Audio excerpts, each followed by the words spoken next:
भगवान श्री कृष्ण की नीति के चलते अर्जुन के पुत्र अभिमन्यु को चक्रव्यूह को भेदने का आदेश दिया गया। यह जानते हुए भी कि अभिमन्यु चक्रव्यूह भेदना तो जानते हैं, लेकिन उससे बाहर निकलना नहीं जानते। दरअसल अभिमन्यु जब सुभद्रा के गर्भ में थे तभी चक्रव्यूह को भेदना सीख गए थे, लेकिन बाद में उन्होंने चक्रव्यूह से बाहर निकलने की शिक्षा कभी नहीं ली। अभिमन्यु श्री कृष्ण के भांजे थे। श्री कृष्ण ने अपने भांजे को दांव पर लगा दिया था। अभिमन्यु के चक्रव्यूह में जाने के बाद उन्हें चारों ओर से घेर लिया गया।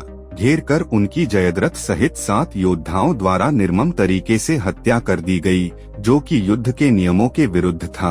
कहते हैं कि श्री कृष्ण यही चाहते थे, जब नियम एक बार एक पक्ष तोड़ देता है तो दूसरे पक्ष को भी इसे तोड़ने का मौका मिलता है। चक्रव्यूह क्या होता है? युद्ध को लड़ने के लिए पक्ष या विपक्ष अपने हिसाब से व्यूह रचना करता था। व्यूहरचना का अर्थ है कि किस तरह सैनिकों को सामने खड़ा किया जाए। आसमान से देखने पर यह व्यूह रचना दिखाई देती है।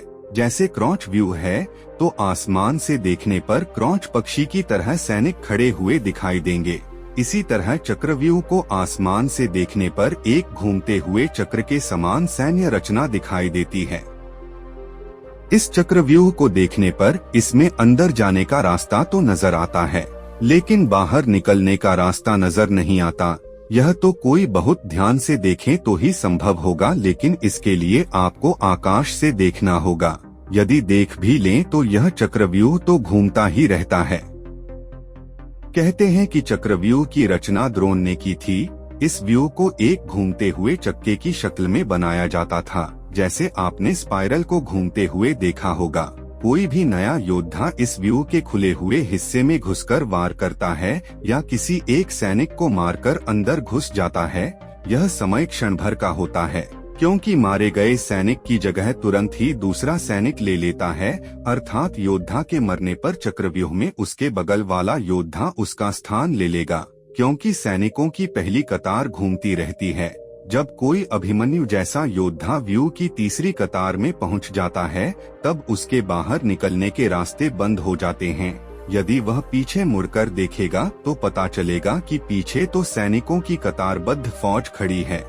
व्यूह के घुस जाने के बाद अब योद्धा चौथे स्तर के बलिष्ठ योद्धाओं के सामने खुद को खड़ा पाता है। इस चक्रव्यूह में योद्धा लगातार लड़ते हुए अंदर की ओर बढ़ता जाएगा और थकता भी जाएगा, लेकिन जैसे जैसे वो अंदर जाता जाएगा, अंदर के जिन योद्धाओं से उसका सामना होगा वो थके हुए नहीं होंगे। ऊपर से वे पहले वाले योद्धाओं से ज्यादा शक्तिशाली व ज्यादा अभ्यस्त भी होंगे। शारीरिक और मानसिक रूप से थके हुए योद्धा के लिए एक बार अंदर फंस जाने पर जीतना या बाहर निकलना कठिन हो जाता है। अभिमन्यु के साथ यही हुआ होगा। कैसे फंसे अभिमन्यु चक्रव्यूह में? कोई भी योद्धा व्यूह की दीवार तोड़कर अंदर जाने के लिए सामने वाले योद्धा को मारकर अंदर जाने का प्रयास करेगा, लेकिन वह तभी अंदर जा पाएगा जबकि मारे गए योद्धा की जगह कोई दूसरा योद्धा न आ पाया हो। इसका मतलब यह कि उसे सामने खड़े योद्धा को मारकर तुरंत ही अंदर घुसना होगा, क्योंकि मारे गए योद्धा की जगह तुरंत ही दूसरा योद्धा लड़ने के लिए आ जाता है। इस तरह यह दीवार कभी टूटती नहीं है। दीवार को तोड़ने के लिए ठीक सामने वाले योद्धा को मारकर अंदर के योद्धा को भी मारते हुए अंदर घुसना होता है, लेकिन नया या अनभिज्ञ योद्धा अगल बगल के योद्धाओं से ही लड़ने लग जाता है। अभिमन्यु चक्रव्यूह में घुसना जानता था। उसने सामने वाले योद्धा को मारा और बहुत ही थोड़ी सी देर के लिए मिली खाली जगह से वह अंदर घुस गया। घुसते ही यह जगह फिर से बंद हो गई, क्योंकि मारे गए योद्धा की जगह किसी अन्य योद्धा ने ले ली। अभिमन्यु दीवार तोड़ते हुए अंदर तो घुस गया, लेकिन वह पीछे यह भी देख पाया कि दीवार पुनः बन गई है। अब इससे बाहर निकलना मुश्किल होगा। वह दीवार पहले की अपेक्षा और मजबूत होती है।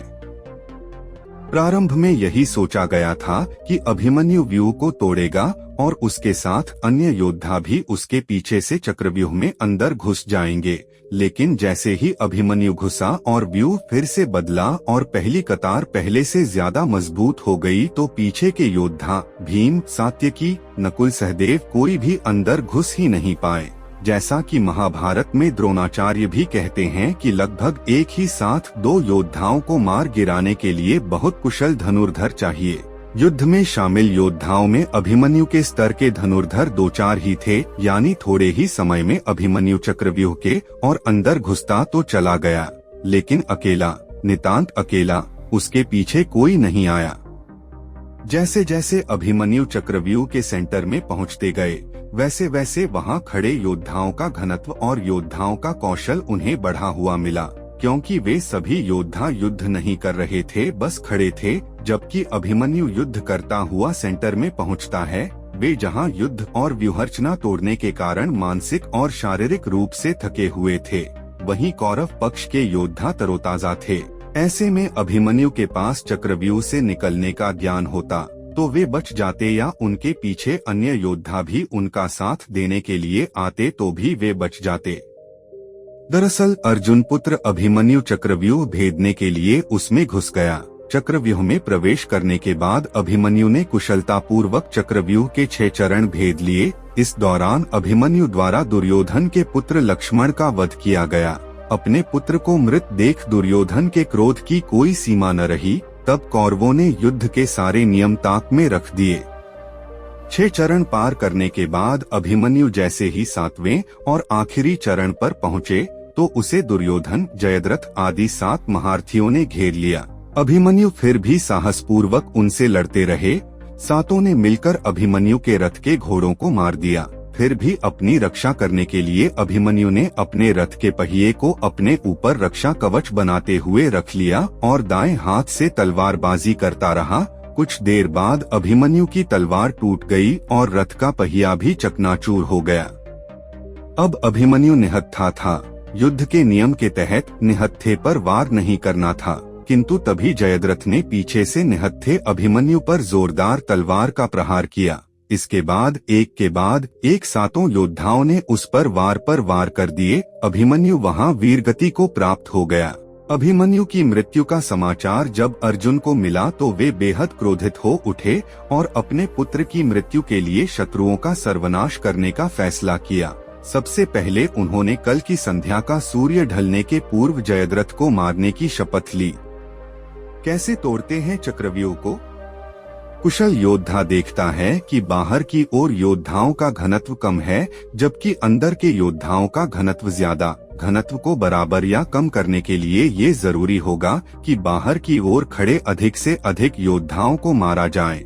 इससे व्यूह को घुमाते चलाते रखने के लिए अधिक से अधिक योद्धाओं को अंदर से बाहर धकेलना होगा।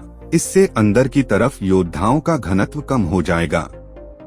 पहेलीनुमा इस व्यूह रचना में योद्धाओं के स्थान परिवर्तन से ये पूरा घूम जाता है। निश्चित ही एक कुशल योद्धा को यह भी मालूम होता है कि घूमते हुए चक्रव्यूह में एक खाली स्थान भी आता है जहां से निकला जा सकता है।